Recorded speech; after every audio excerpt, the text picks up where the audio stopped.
Ignacio de Loyola, en su afán de impulsar la fe católica, organiza un método para estimularla y difundirla que tiene como principal eje la educación, haciendo especial énfasis en la educación superior. La Compañía de Jesús es una orden misionera impulsada por el espíritu de combate en el ámbito de las ideas, muy parecido al militar y con similar estrategia. Su objetivo es difundir la fe católica. En este contexto, la educación se plantea como su principal arma y la de mayor éxito. Todos los principios, su justificación y filosofía aparecen en un manual eminentemente práctico con las normas para organizar la educación. Es la primera aproximación a lo que después se conocería como diseño instruccional, pero con un grave problema que todavía persiste en la pedagogía jesuítica: la ausencia de interacción entre la teoría y la práctica. El manual educativo jesuita Ratio Studiorum es un relato detallado de cómo establecer una escuela, organizar las clases, los programas de estudios, los horarios y los métodos de enseñanza.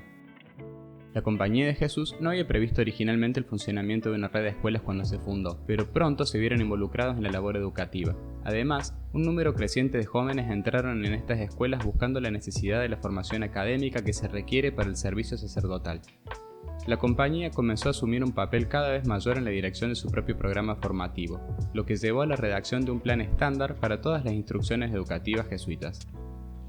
Con este modelo se han organizado escuelas y universidades en todo el mundo, primero con la Iglesia Católica y los jesuitas y luego con los colegios y universidades estatales o públicas. Son la universidad y la escuela que hemos conocido hasta ahora. Lo que sucede es que inicialmente esta eficiencia fue puesta al servicio de su función principal. La educación para los jesuitas fue la herramienta para las enseñanzas de la Iglesia Católica.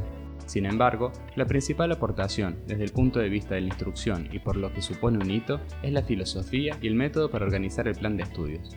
Se trataba de una educación de alto nivel académico con un claro énfasis en las humanidades y en los clásicos de la literatura, la historia y la lengua, y fieles a la tradición greco-latina, utilizaban las herramientas de la razón y de la lógica, lo que por otro lado lleva a la filosofía y a la teología.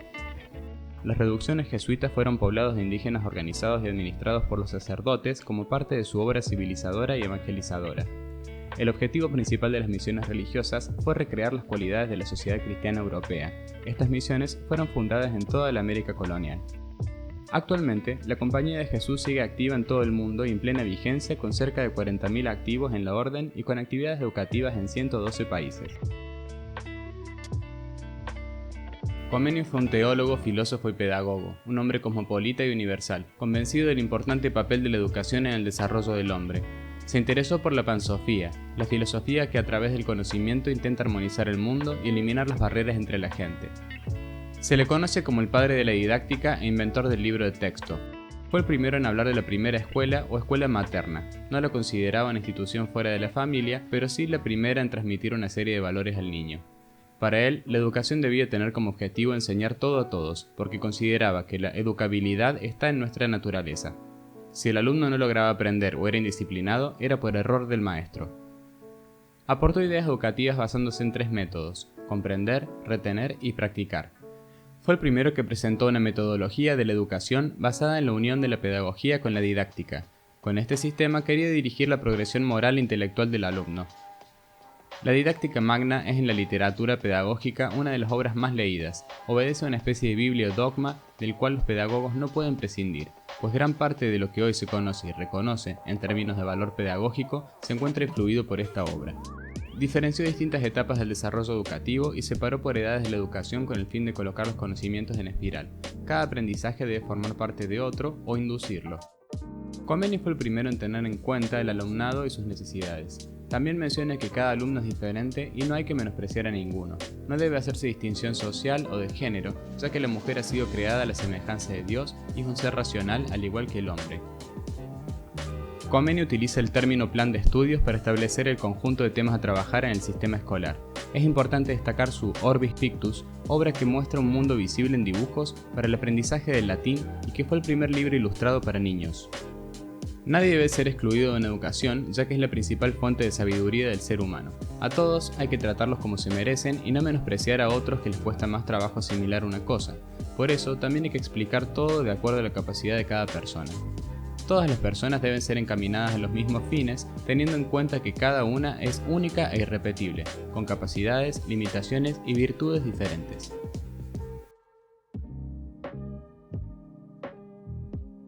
El abad Charles-Michel Delep fue un pedagogo francés conocido por su incansable trabajo con sordos, por lo que es llamado el padre de los sordos. Se dedicaba a la acción caritativa para los pobres. En uno de los suburbios que visitaba, su colega el padre Banin le dejó al cuidado de dos monjas que se comunicaban usando la lengua de signos. En línea con el pensamiento de su época, que consideraba a los sordos capaces de entender el lenguaje, se dedicó a la enseñanza y salvación de los sordos en un refugio que mantenía con sus propios ingresos, ya que creía que cualquiera tenía derecho a aprender sin importar su condición social. Este refugio se convertiría en 1771 en la primera escuela gratuita para sordos. En dicha institución acogía a niños sordos de París a los que enseñaba todo tipo de materias.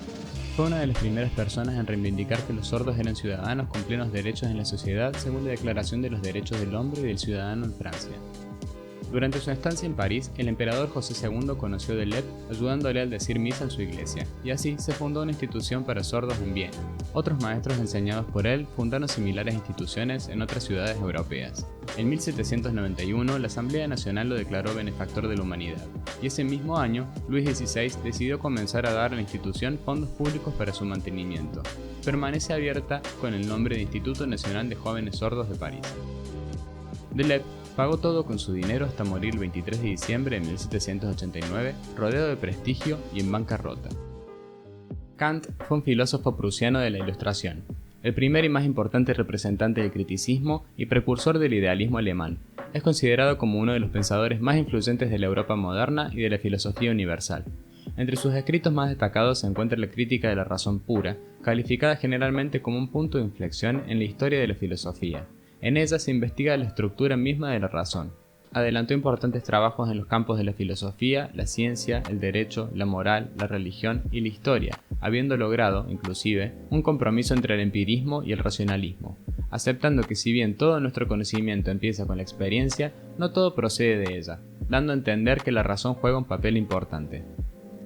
Kant argumentaba que la experiencia, los valores y el significado de la vida serían completamente subjetivos si no hubiesen sido comprendidos por la razón pura, y que usar la razón sin aplicarla a la experiencia nos llevaría inevitablemente a ilusiones teóricas. Con los alumnos se debe buscar principalmente no meterles los conocimientos racionales, sino sacarlos de ellos mismos. Pestalozzi fue un influyente pedagogo, educador y reformador que aplicó los ideales de la Ilustración a la pedagogía. Es considerado como el impulsor de la pedagogía tradicional. Igualmente, articula la enseñanza y el aprendizaje por medio del método. Su lema fue el aprendizaje por la cabeza, la mano y el corazón. Gracias a Pestalozzi, hacia 1830, el analfabetismo suizo del siglo XVIII fue superado casi por completo. Utilizaba tablillas con letras y partía de cosas simples antes de avanzar a las más complicadas para explicar relaciones métricas y numéricas. Buscaba enriquecer la memoria de los niños con explicaciones sencillas de objetos y materiales, enseñar a describir y a darse cuenta de sus percepciones. Rechazaba la idea de enseñar por medio de la memorización y en cambio abogaba por la observación, la experimentación y el razonamiento. Enseñaba por medio del dibujo a medir todos los objetos que se presentaban a su vista y adquirir habilidades para reproducir la realidad. Por medio del dibujo también se ejercitaba el niño en su escritura. Aplicaba la psicología pasando del sonido a la palabra y de la palabra a la frase, utilizando el método analítico. Por medio del ejercicio de la lectura y escritura afianzaba los conocimientos del lenguaje. La enseñanza estaba dirigida a niños de ambos sexos. Debido al gran número de alumnos, puso en práctica el método de enseñar a unos por medio de otros. Recalcaba la importancia de la educación creativa y productiva, la enseñanza de moral y religión, que se debe iniciar en la familia, y consideraba que las relaciones afectivas entre madre e hijo condicionan a éste a desarrollar sentimientos de bondad y amor. Sitúa al niño en una verdadera relación con la naturaleza y la cultura. Debe iniciarse en la familia y continuarse en la escuela. La práctica de la escuela-trabajo combinaba las enseñanzas teóricas con actividades agrícolas. A Rousseau se le considera como el representante del tratamiento individual en la educación. El alumno se educa solo con un preceptor. Sus fines educativos no son individuales, sino también sociales, diferentes a los de la educación dada en su tiempo, en contra de la cual él se manifestaba constantemente. La vuelta a lo natural, fuera de convencionalismos sociales, es la clave de la idea de la educación de Rousseau. La infancia tiene maneras de ver, de pensar, de sentir que le son propias. En su libro, El contrato social, rescata la necesidad de las personas durante toda su vida de consejo y guía. En su texto, El Emilio atacó el sistema educativo de su época, pues mantiene que los niños deben ser educados a través de sus intereses y no por la estricta disciplina. La naturaleza ha fijado las etapas necesarias del desenvolvimiento corporal y anímico del educando. El ejercicio de las funciones en una etapa de la vida afirma y prepara las funciones posteriores. La acción natural tiende a satisfacer el interés o la necesidad del momento. Incluso cuando da la impresión de ser desinteresada, viene a satisfacer una necesidad o un interés funcional. Cada individuo es distinto en relación a los caracteres físicos y psíquicos de los demás individuos. Los grandes postulados de su teoría pedagógica siguen vigentes. La educación debe centrarse más en el niño y menos en el adulto. Es importante estimular el deseo de aprender. La educación del niño comienza desde su nacimiento y debe impedirse que adquiera hábitos de los cuales pudiera llegar a ser esclavo. Es necesario formar un hombre nuevo para una nueva sociedad. No se debe dar una lección verbal al alumno, debe permitir que la experiencia sea la maestra. Herbart fue un filósofo, psicólogo y pedagogo alemán. Figuró como uno de los personajes constituyentes de la agitación intelectual de Alemania en las primeras décadas del siglo XIX. Su filosofía se caracterizó por manifestar una sólida postura de crítica frente al idealismo romántico. Optó por una actitud realista que se sustraía en torno a los supuestos legados por Kant, proyectándose la realidad que las cosas ofrecen ante nuestros sentidos, es decir, el primer contacto que tenemos con las cosas, en lo que denominamos experiencia o conciencia. La filosofía, de acuerdo con Herbart, empieza con la reflexión sobre conceptos empíricos y consiste en la reformulación y elaboración de los mismos. Sus tres divisiones primarias son la lógica, la metafísica y la estética. Están determinadas como formas distintivas de elaboración. Una de las principales aportaciones de Herbart se dio en el campo de la psicofísica, al proponer la existencia de un umbral mínimo para los estímulos, término que designa la mínima intensidad que un estímulo debe tener para ser perceptible. Se le considera el padre de la pedagogía científica. Su pedagogía general es deducida de la idea de educación. Esboza un curso de pedagogía influenciado por Rousseau y Pestalozzi. Se le puede considerar un filósofo relativista, optimista y científico. Considera el alma humana como una hoja en blanco. Cree que no hay ideas innatas, pero sí una capacidad humana moral. Para él, la educación nos lleva a la moral y esta a su vez nos lleva a la virtud que propicia la paz del alma. Marx fue un filósofo, economista, sociólogo, periodista, intelectual y militante comunista prusiano de origen judío. Junto a Engels, es el padre del socialismo científico, del comunismo moderno, del marxismo y del materialismo histórico. Sus escritos más conocidos son el Manifiesto del Partido Comunista, en coautoría con Engels, El Capital y el 18 Brumario de Luis Bonaparte. Marx consideraba que el sistema educativo favorecía siempre a las clases altas, convirtiendo a la escuela en un aparato que legitima y reproduce las desigualdades. En aquellos momentos, la avidez de una burguesía insensible sacrificaba el desarrollo físico e intelectual de los niños a los intereses de la producción, sustrayéndolos del aire libre y la escuela para encadenarlos a la explotación de 12 horas de trabajo en las fábricas. Habiendo constatado el empobrecimiento moral y la degeneración intelectual de los hijos de la clase obrera, producida voluntariamente por el capital a fin de perpetuarse y perpetuar las relaciones sociales por él engendradas, Marx y Engels afirman que es necesario procurar a todos los hijos de los proletarios una preparación para la sociedad socialista. En los principios del comunismo redactados por Engels, se plantea la medida más importante de adoptar para acabar con la propiedad privada y asegurar la existencia digna del proletariado, la de conjugar la educación con el trabajo fabril. Según Marx, la educación del futuro es aquella en la que se combinarán para todos los niños a partir de cierta edad el trabajo productivo con la enseñanza y la gimnasia, no solo como método para intensificar la producción social, sino también como el único método que permite producir hombres plenamente desarrollados. Se oponía a la prohibición del trabajo infantil, pues según él, el trabajo está en la naturaleza del niño y es favorable para el desarrollo. A la distribución de los niños y jóvenes obreros en estas tres clases debe corresponder un curso gradual y progresivo en la formación física, mental y tecnológica. De esta manera es posible el desarrollo integral de una persona. Trabajo físico y desarrollo intelectual se convierten en dos facetas de un mismo proceso. Montessori fue la primera mujer italiana que se graduó como doctora en medicina, y además fue una educadora, pedagoga, psiquiatra, filósofa, antropóloga, bióloga, científica, psicóloga, humanista y feminista italiana. Proponía que el juego es la principal actividad a través de la cual el niño lleva su vida durante los primeros años de edad. También trabajó con niños considerados perturbados mentalmente. Se dio cuenta de que estos niños tenían potencial que podía ser desarrollado y que eran dignos de una vida mejor sin representar una carga para la sociedad. Habla del amor como la habilidad de darle al niño la posibilidad de despertar su espíritu para después proporcionarle los medios que correspondan a este despertar. no es un método pedagógico, es el descubrimiento del ser humano. Partiendo de la observación y del método científico, elaboraba sus materiales y su filosofía.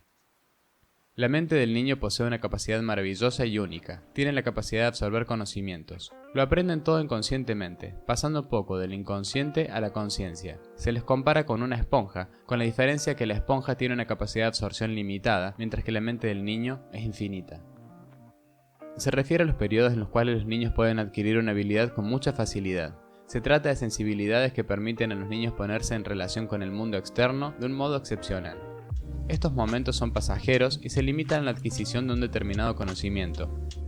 Un modo de motivar a los niños a despertar sus ganas de aprender se resume en la fórmula de María Montessori: ayúdame a hacerlo solo.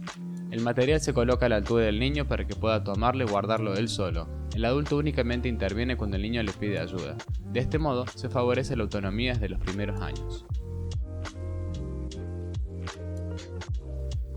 Un ambiente organizado cuidadosamente para el niño, diseñado para fomentar un mejor aprendizaje y crecimiento. En él se desarrollan los aspectos sociales, emocionales e intelectuales y responde a las necesidades de orden y seguridad. Son espacios luminosos y cálidos que incluyen lenguaje, plantas, arte, música y libros. El material didáctico específico de vida práctica, vida sensorial, lenguaje y matemáticas constituye un elemento esencial. El papel del adulto en la filosofía Montessori es guiar al niño, darle a conocer un ambiente bueno y cómodo, ser un observador, estar en continuo aprendizaje y desarrollo personal. El verdadero educador está al servicio del niño educando y debe cultivar en él la humildad, la responsabilidad y el amor. Montessori promueve que cuando el niño tiene una duda, consulte primero a sus padres, luego a un compañero de mayor edad, luego un libro y si no, entonces acuda al adulto. De esta manera, el niño gana independencia y muchas veces logra resolver su problema sin acudir al adulto.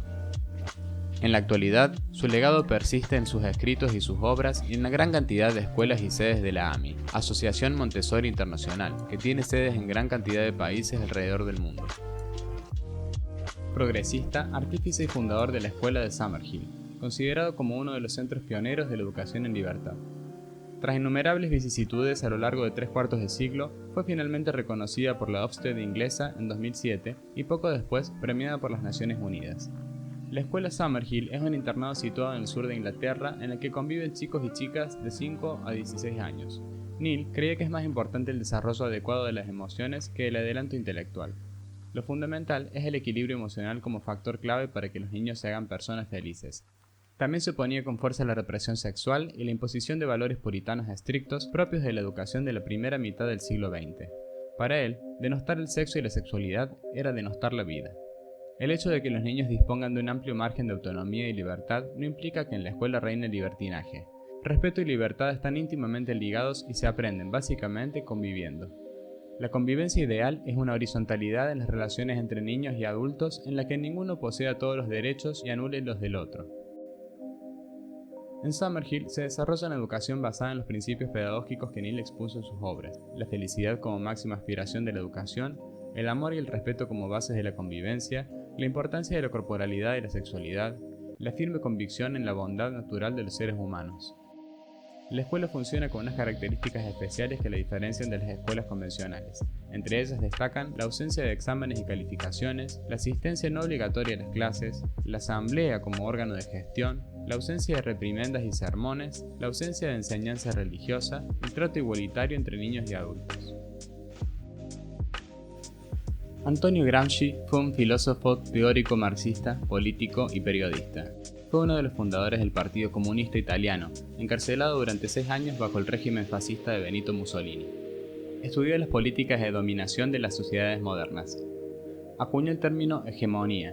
Se instala a través del sistema educativo, las instituciones religiosas y los medios de comunicación y genera conflictos y rupturas al interior de la sociedad. Escribió los cuadernos de la cárcel, los cuales eran cartas a su esposa con conceptos disfrazados sobre la educación para la sociedad con sus hijos como excusa. En más de 3.000 páginas, Gramsci describe su visión del mundo y propone mecanismos para cambiar la realidad. Según él, la reforma debe ser intelectual y moral. Aseguraba que la educación transmite una cultura inadecuada para los hijos de los trabajadores y adecuada para los hijos de las clases dominantes. La clase dominante impone a la sociedad una educación y una cultura del sometimiento. No obstante, los trabajadores pagan esa educación con sus impuestos. De esta manera se instaura una hegemonía del conocimiento. La Iglesia educa a la población para que conciban el sometimiento como algo natural. Los medios de comunicación son los formadores de opinión pública, aquellos que se encargan de enfrentar al pueblo contra el pueblo, fomentando de esa manera la distracción, la crisis y la falta de diálogo crítico entre los ciudadanos. La función de la escuela es organizar la parte principal del Estado y elaborar un consenso hegemónico basándose en la metodología de la escuela tradicional. No se puede separar al sujeto del objeto, tampoco al ser del pensar y el hacer. La praxis es el territorio donde se unen la idea y la acción. La revolución es posible mediante movimientos contrahegemónicos como las huelgas, debates, expresiones artísticas, actividades que fomenten el pensamiento crítico de la sociedad y la capacidad de la misma para reaccionar. Toda actividad humana es intelectual, ya que no hay intelectual que no tenga conexión con el pueblo. Debe sentir, comprender y justificar las pasiones del pueblo. Freinet fue un maestro y pedagogo creador de las técnicas que llevan su nombre. Se le atribuye la gestación del llamado materialismo escolar. Propone la autogestión, cooperación y solidaridad entre el alumnado. Introduce la imprenta en la escuela, el texto libre y el método natural de lectura y escritura. Fue el creador de la cooperativa de enseñanza laica y de la escuela proletaria. Le consideran fundador de la escuela moderna sindicalista. Implementó la imprenta, la correspondencia interescolar y la cooperativa escolar. A nivel nacional, creó la cooperativa de enseñanza laica, que llegaría a convertirse en una verdadera empresa de producción de material y edición de documentos pedagógicos. Freinet desarrolló un abanico de actividades para estimular la libre expresión infantil, la cooperación y la investigación del entorno. Texto libre, dibujo libre, revista escolar, planes de trabajo, conferencias, biblioteca, asamblea de clase, correspondencia interescolar, intercambios escolares y el carnet escolar son la base de las técnicas Freinet. Ofrecen un ambiente favorable al descubrimiento continuado en el que es posible la expresión libre y el intercambio y contraste de ideas en una institución que ellos mismos conforman. Otra de las claves del desarrollo es la creación de talleres dedicados al trabajo manual, trabajando sobre una línea pedagógica de actitud investigadora, incentivando la curiosidad por lo que rodea al alumno, fomentando y respetando las propias realizaciones y las de los demás, autogestionando el buen uso de los materiales como soporte del aprendizaje. Freinet estuvo influido por las corrientes obreras y sindicalistas del comienzo del siglo XX, las críticas en la sociedad capitalista y sus propuestas de una educación por el trabajo, de una escuela del pueblo y de una pedagogía popular y moderna. Si bien los aspectos fundamentales de orientación pedagógica de Freinet constituyen una dura crítica a la escuela tradicional, también realiza críticas a la escuela nueva, considerando que disfruta de unas condiciones económicas y ambientales muy favorables de las que se ven privadas la mayoría de las escuelas públicas.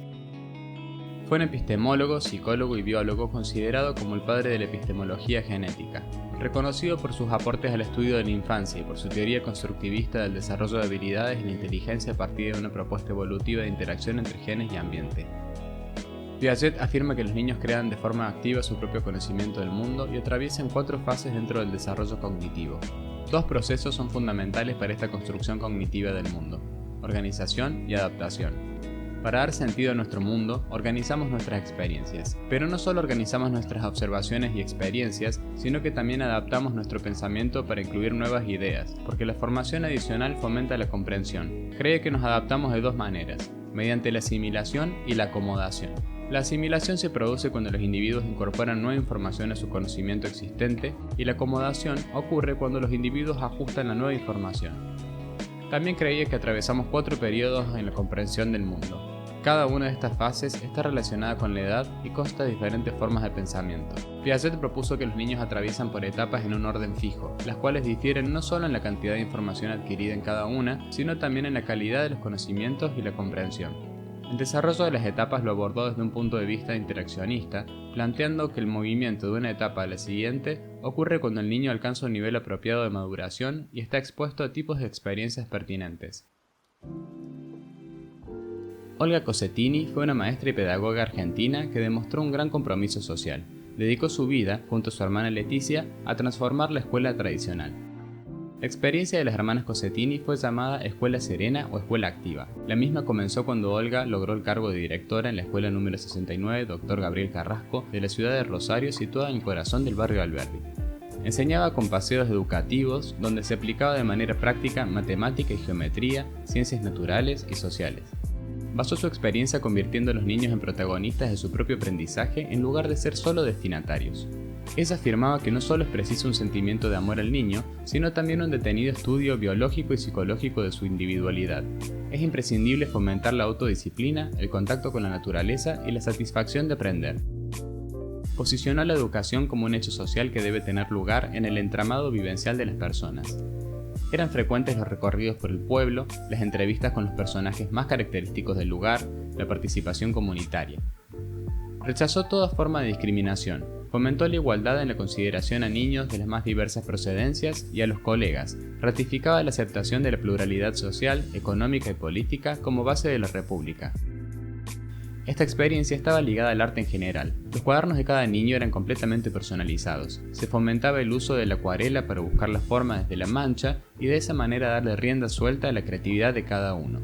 Las mesas redondas estaban pensadas para que los niños se sientan cómodos y compartan entre sí cada una de las experiencias. En 1950, Olga Cosentini fue declarada cesante, acusada de aplicar ideas educativas contrarias al gobierno, catalogadas como doctrinas vanguardistas estructuradas en el extranjero. Abandonó su querida escuela Carrasco donde residía, pero no se detuvo. Su capacidad y conocimientos, sobre todo para lograr una eficaz comunicación, fueron reconocidos en Francia e Inglaterra. Fue designada delegada oficial del Congreso de Planificación de la Educación de la UNESCO en Washington y luego esa misma organización la designaría como experta en formación de maestros en Honduras en 1969. Freire empezó a adoptar un método no ortodoxo de lo que puede ser considerado una variación de la teología de la liberación. En esa época, leer y escribir eran requisitos para votar en las elecciones presidenciales brasileñas. En 1962 tuvo la primera oportunidad de aplicar de manera significativa sus teorías, cuando le enseñó a leer y escribir a 300 trabajadores de plantíos de caña de azúcar en tan solo 45 días. En respuesta a estos buenos resultados, el gobierno brasileño aprobó la creación de miles de círculos culturales en todo el país. La pedagogía crítica ha sido considerada en la actualidad como el nuevo camino de la pedagogía, una en la cual se invita a las dos partes involucradas a construir sociedades de la conciencia de los problemas sociales que se viven a diario y que afectan de manera directa e indirecta a las aulas de clase. Freire planteó que la educación en cada país debe convertirse en un proceso político. Cada sujeto hace política desde cualquier espacio donde se encuentre y el aula de clase no puede ser indiferente frente a este proceso. Se debe construir el conocimiento desde las diferentes realidades que afectan a los dos sujetos políticos en acción, aprendiz y maestro. El maestro debe ser quien lleve a los aprendices a pensar la sociedad en la cual están desarrollando su proceso de aprendizaje, ya que ellos son un reflejo visible y fiable de las realidades sociales. El aprendiz debe construir el conocimiento como un acto político, para pasar de ser seres sociales pasivos a seres sociales activos, críticos y pensantes de la sociedad en la que están sumergidos. La alfabetización crítica, también conocida como liberadora, es el pensamiento pedagógico de Freire. Elaboró una propuesta de alfabetización cuyo principio básico era: la lectura del mundo precede la lectura de la palabra. Su objetivo es llevar al educando a asumirse como sujeto de aprendizaje, como ser capaz y responsable, así como también sobrepasar la comprensión mágica de la realidad. En su libro Pedagogía del oprimido hace una crítica a la educación que toma a los educandos como recipientes en los cuales será depositado el saber. A este tipo de educación la llamó bancaria o pedagogía tradicional de los opresores, puesto que el educador es el único poseedor de conocimientos y es él quien va transmitiendo los conocimientos a los educandos, de tal forma que estos se convierten en sujetos pasivos y por tanto en sujetos oprimidos. Para que exista una interacción es necesario integrarse a la vida de los alumnos, investigar su lenguaje, su actividad y pensamiento. Posteriormente, a través de la educación problematizadora, estos elementos se conjugan para generar conocimiento. El opresor hace uso de la anti-ideologicidad para mantener su estatus a través de diversos medios. Promueve la manipulación que a través de la ideología busca conformar a las personas en base a sus objetivos propuestos. La invasión cultural es una característica más de la anti-ideologicidad, en donde los oprimidos son concebidos como objetos, mientras que los opresores son quienes crean y manejan el proceso. Contraponiéndose, aparece la ideologicidad y la colaboración como una forma de emancipación del pueblo. La acción dialógica requiere de la organización para evitar el dirigismo ideológico. Es un elemento constitutivo de la acción revolucionaria. Implica conexión entre la acción y la práctica.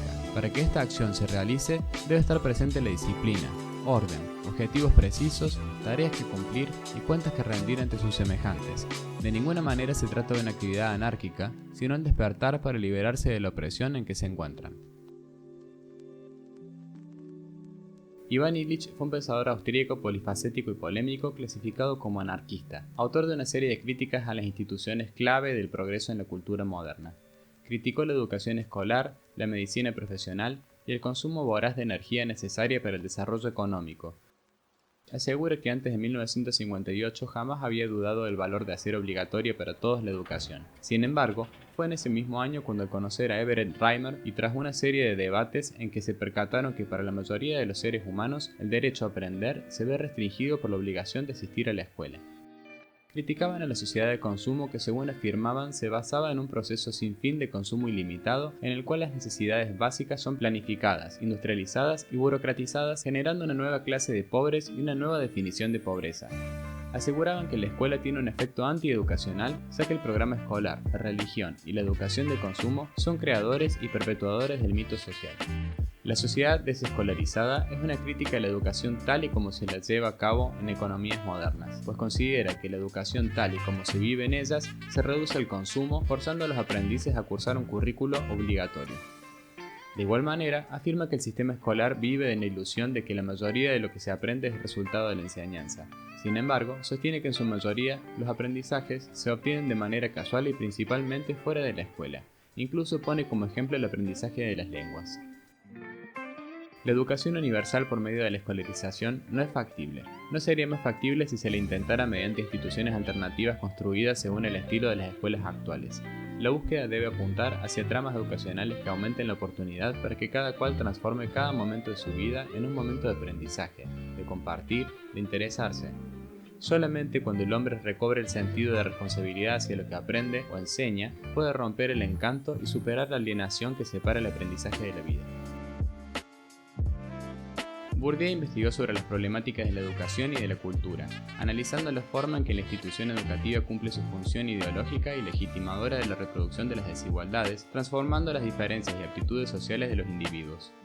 De igual modo, se interesa por entender si en el tránsito por el sistema educativo solo importa el mérito y el esfuerzo o existen elementos del origen social que dificultan la continuidad de las trayectorias escolares, y por consecuencia, contradice el planteamiento funcionalista, reforzando la idea de que la escuela funciona como aparato ideológico y como mecanismo fundamental en la legitimación de la reproducción social.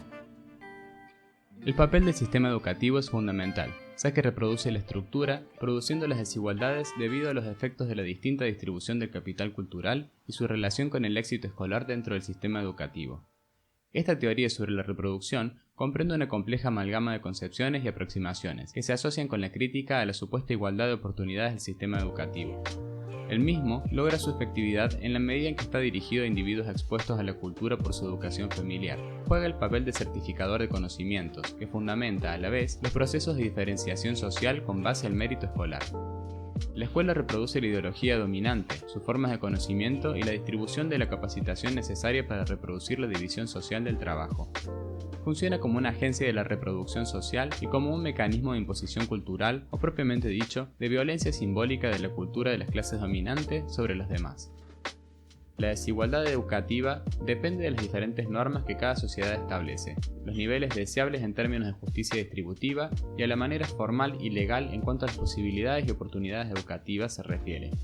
Este factor de desigualdad educativa es un indicador de que no todos los jóvenes tienen acceso a un mismo capital cultural institucionalizado y de esta manera se encuentran en desventaja, lo cual da pie a la violencia simbólica.